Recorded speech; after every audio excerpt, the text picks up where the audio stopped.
მოგესალმებით, აი დადგა 4 შაბათი, მე ისევ თქვენთან ვარ სტუდიაში. ეს გადაცემა მკურნალია, მე კი მისი წამყვანი ანესთეზიოლოგი ქეთევან არაბიძე. მოგესალმებით კლავაც და კლავაც. დღეს ჩვენ ვისაუბრებთ თემაზე მენჯბარძაყის ენდოპროტეზირება, იმიტომ რომ ძალიან ბევრი შეკითხვა იყო ამასთან დაკავშირებით და ვინ თუ არა მოვიწვიეთ კორიფე ამ საქმის, ბატონი გიორგი ობგაიძე, ორთოპედი, არის დღეს ჩვენთან სტუდიაში. გამარჯობა ბატონო გიორგი, ძალიან დიდი მადლობა რომ გვეწვიეთ სტუდიაში. წინა კვირას მინდოდა რომ მომეწვიეთ, მაგრამ ვერ მობრძანდით, იმიტომ რომ სიცხე ქონდა სხვათა შორის ბატონ გიორგის და იყო საოპერაციოში. ასეთებიც ხდება და თქვენ ეს უნდა იცოდეთ. მოკლედ გადავიდეთ პირველ კითხვაზე ბატონო გიორგი. მინდა ვილაპარაკოთ მენჯბარძაყის ენდოპროტეზირებაზე. ანუ რა შემთხვევაში არის, აი ასაკობრივ ჯგუფებზე მინდა უფრო რომ დავწვიმოდეთ, რომელი ასაკობრივი ჯგუფი უფრო მოგმართავთ თქვენ? გამარჯობა, მადლობა მოწვევისთვის, მივესალმებით თქვენს მაყურებელს. ასაკობრივი ჯგუფებს რაც შეეხება, რა თქმა უნდა, შუახნის ასაკი და ზემოთ ადამიანები უფრო ხშირად მოგმართავენ, თუმცა კოქსარტროზი შეიძლება იყოს ნებისმიერ ასაკში, იმიტომ რომ კოქსარტროზის გამომწვევი მიზეზები მრავალფეროვანია და შესაბამისად ნებისმიერ ასაკში შეიძლება იყოს ეს პრობლემა და დადგეს აუცილებლად, რა თქმა უნდა, მოზარდებში და ბავშვებში არა. ნებისმიერ ასაკში შეიძლება დადგეს აუცილებლობა ენდოპროტეზირების.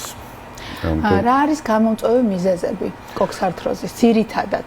ძირითადად ეს არის დისტროფიულ დეგენერაციული დაავადება, როგორც მოგეხსენებათ და არსებობს სხვადასხვა სახის გამომწვევი მიზეზები, მათ შორის არის ასე ვთქვათ იდიოპათიური კოქსარტროზი და წარმოშობა დაუდგენელია, არსებობს დისპლაზიური კოქსარტროზი, როდესაც დისპლაზიის შემდგომ ყალიბდება, არსებობს პოსტტრაუმული კოქსარტროზი და ასე შემდეგ. აი მოტეხილობის დროს თქვათ ადამიანმა მოიტეხა, როგორ უნდა მიხვდეს რომ მოტეხილობა აქვს? კიდური პირველ რიგში და კიდურის ფუნქციის მოშლა, ხო? თუ ქვედა კიდურია ვერ ეყრდნობა კიდურზე, თუ ზედა კიდურია ვერ ამოძრავებს, ხშირად დეფორმაცია ახლავს თან შეშუპება და რა თქმა ტკივილი, ძლიერი ტკივილი. და ხშირად აი ოჯახის წევრები ძალიან ნერვიულობენ ხოლმე, რომ აი მოიტეხა, აი ამ დროს როგორ უნდა დავეხმაროთ პაციენტს, თქვათ დავარდა, ხო, ოთახში. ამ შემთხვევაში და ვეღარ დგება, აი როგორ ხდება მობილიზაცია, რას უნდა მივაქციოთ ყურადღება, სანამ მივალთ, თქვათ საავადმყოფომდე. გააჩნია სახში საყოფაცხოვრებო პირობებში და ნებისმიერ სხვა პირობაში ტრავმის დროს პირველი არის იმობილიზაცია, ხო? რა თქმა უნდა, პირველ რიგში უნდა გაკეთდეს იმობილიზაცია, პაციენტი თუ მენჯბარძაყის სახსარზე არის კითხვა, ამ შემთხვევაში იმობილიზაციის გაკეთება ცოტა მოუხერხებელია სახლის პირობებში, უბრალოდ ვეცადოთ რომ გაუნძრეულად იყოს პაციენტი, იმიტომ რომ ყოველი მოძრაობა ტკივილს იწვევს. და შემდეგ სასწრაფო უნდა გამოვიძახოთ, რა თქმა უნდა. ანუ სასწრაფოს გამოვიძახოთ და სასწრაფო უკვე თვითონ ჩაატარებს ამ დაადგენს რა სეგმენტის ტრავმაა და ყოველ შემთხვევაში თუ პაციენტის ახლობლები ხვდებიან რა სეგმენტის ტრავმა, მაქსიმალურად უნდა შეეცადონ ამ სეგმენტის იმობილიზაციას და რა თქმა უნდა ცივები, ყინული პირველ რიგში. ანუ ყინული და რაც თავარია არ ვამოძრაოთ პაციენტი და დაუძახოთ სასწრაფო. ზედმეტ მოძრაობა შეიძლება გამოიწვიოს კიდევ დამატებით რბილი ქსოვილების ტრავმა, რაც კიდევ უფრო გაართულებს მდგომარეობას. ბატონო გიორგი, მოვიდა პაციენტი უკვე საავადმყოფოში, როგორი არის მომზადება? თუ სჭირდება რაიმე განსაკუთრებული მომზადება ამ პაციენტს და სანამ გაიყვანთ საოპერაციოდ, აი რა პროცედურებია ჩასატარებელი? რა თქმა უნდა, პაციენტი კლინიკაში შემოდის როგორც წესი გადაუდებელი განყოფილებიდან, ხო? დიაგნოზი ისმევა გადაუდებელ განყოფილებაში, კეთდება რენტგენოგრამა პირველ რიგში, შესაბამისად მოტეხილობის ტიპიდან გამომდინარე, თუ საჭიროა კეთდება კომპიუტერული ტომოგრაფია, თუ არა. იწყება წინა საოპერაციო კვლევები და შემდეგ პაციენტი მზადდება უკვე საოპერაციაში ასაყვანად. რა თქმა უნდა, იქ ბევრი ნიუანსი არის, მით უმეტეს ასაკოვან ადამიანებში თანხლები და დაავადებები ყოველთვის გასათვალისწინებელია, მედიკამენტები რას იღებს პაციენტი, რა პრეპარატებს არის, ზოგიერთი პრეპარატი, რომელიც მაგალითად ანტიკოაგულანტები კარგად მოგეხსენებათ ანესთეზიოლოგებს, რომელიც სისხლდენის რისკებს ზრდის, ამიტომ ხანდახან გვიწევს რამდენიმე დღით ოპერაციის გადადება, ასევე კარდიოლოგიური პრობლემები ასაკში ხშირად არის რაღაცეები, ხო?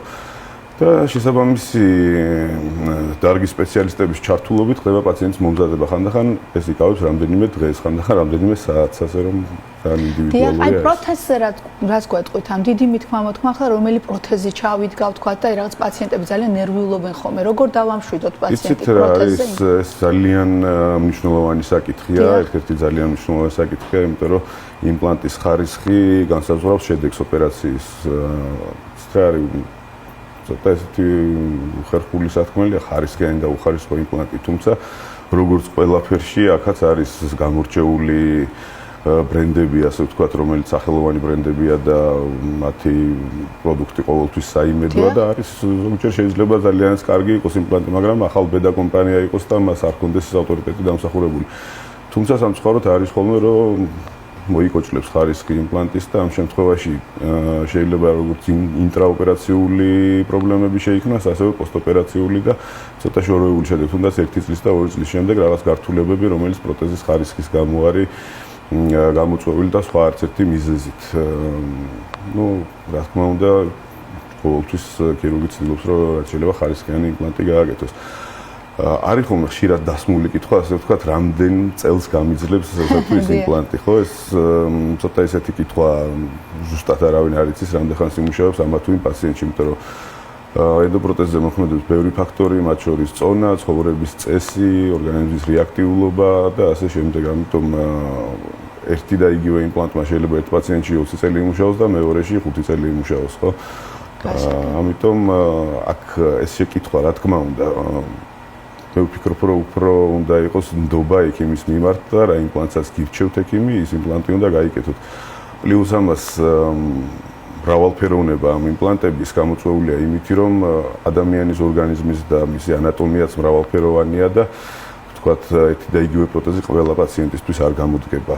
ხშირად არის ხოლმე პაციენტები, მაგრამ ჩემმა მეზობელმა ეს გაიკეთა, იმან ჩემმა მეგონა ათესავმა ეს გაიკეთა, ესე არ არის, ხო? ინდივიდუალურად ხდება პროთეზის შერჩევა, ძვლის ანატომიიდან გამომდინარე. მნიშვნელოვანია, რომ მაქსიმალურად მორგებული იყოს ამა თუ იმ პაციენტის ანატომიას იმპლანტი და არა ის, რომ რომელიღაცა ვიცით, რომ კარგი არის და ეს უნდა გაკეთდეს. რა თქმა უნდა, იმ რამოდენიმე, ასე ვთქვათ, ბრენდ შორის, რომელიც ავტორიტეტულია და ხარისხიანია, შესაბამისად, ხო, ყველა არ იქნებოდა ერთი სახის პროთეზი, ვთქვათ, ერთი დიზაინის პროთეზი, ეს დიზაინები იქნება, იმიტომ რომ მაქსიმალურად იყოს ადაპტირებული ყველა ტიპის ანატომიასთან.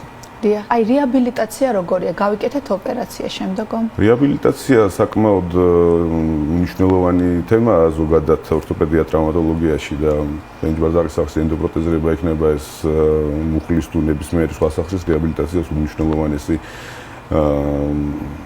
ნაწილი უკავია საბოლოო შედეგის ჩამოყალიბებაში. ჩვენი უცხოელი კოლეგები სხვადასხვანაირად ყოფენ აზრს, ასე ვთქვათ, ზოგი ამბობს 50-50-ზე, ვთქვათ, კარგად შესრულებული ოპერაცია და კარგად შესრულებული რეაბილიტაცია.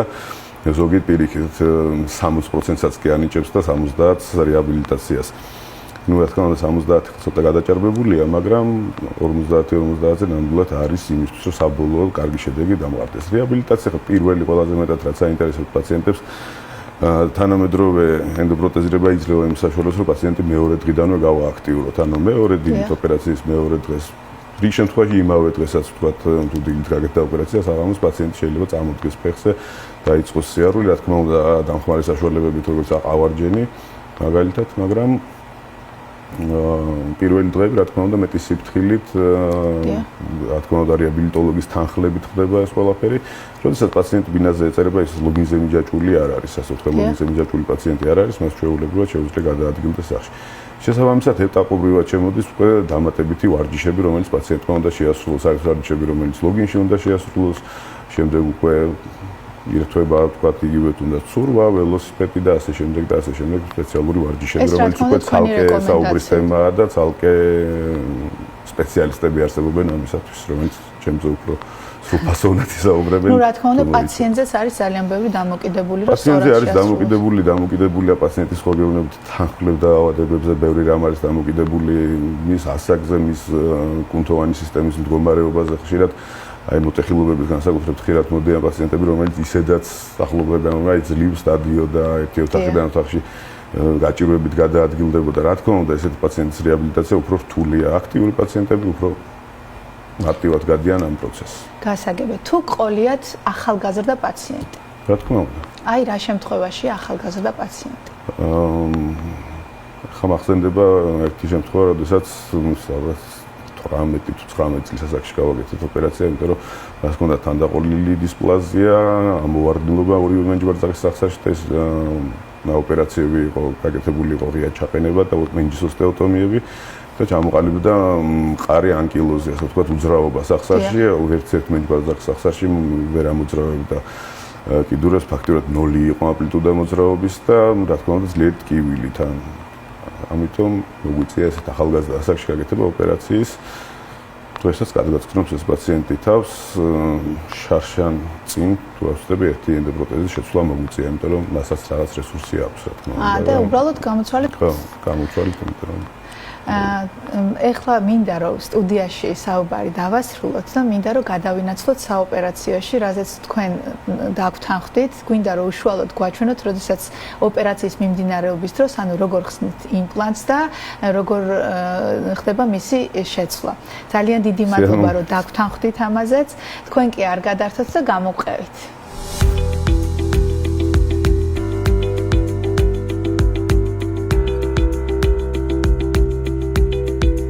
ახლა უკვე საოპერაციოში ვართ. ბატონი გიორგი აგვიხსნის, როგორია პროტეზი და როგორ ხდება მისი ინიცირება უკვე ადამიანის ორგანიზმში. ბატონო გიორგი, აგვიხსენით, როგორია პროტეზი, გვაჩვენეთ, ძალიან გვაინტერესებს. სოფო გაგვიხსნის აბუხის ფოსოს კომპონენტს. პაციენტს უტარდება მეჯბარძაკის სახის ენდოპროტეზირება, როგორც მოგეხსენებათ. რამდენი წლისაა პაციენტი? 65 წლის. 65 წლის. ეს არის ის რაც უნდა ჩააყენოთ, ხო? ანუ სტერილურად არის და ხსნის ახლა ეგთანი, როგორც ხედავთ. კი ბატონო. აი, რამხელა მოწყობილობაა, მეგობრებო. კარგად აგვიხსენით ახლა. ეს არის ტაბუქის ფოსოს კომპონენტი, რომელიც იმპლანტირებას ხდება მენჯის ვალში, ტაბუქის ფოსოში და შემდეგ უკვე მასში დგება პოლიეთილენის სალბი და უკვე ბარძაყის თავი. ანუ ეს უნდა და ჩაქუჩით უნდა მიიღოს. კი, ჩაეჭედოს.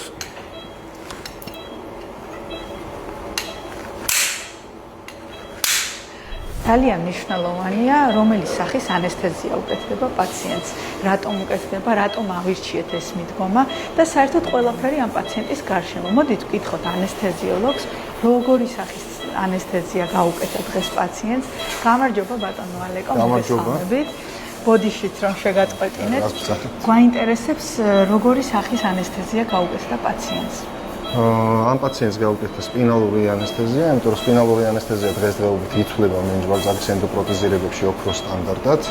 და რატომ ითვლება ოქროს სტანდარტად? ანუ პაციენტს ახლა არ სძინავს?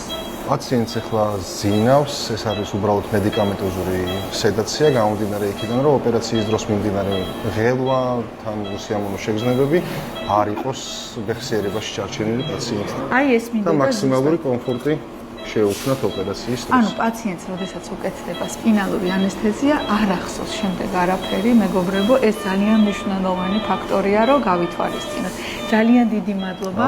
ბოდიშით რომ შეგაწუხეთ, დაგტოვებთ ახლა თქვენ კი არ გადართოთ, ახლა რეკლამის დროა და შემდეგ ნახავთ თუ რატომ არის ოქროს სტანდარტის სპინალური ანესთეზია მეჯბარძაკის პროტეზირების დროს.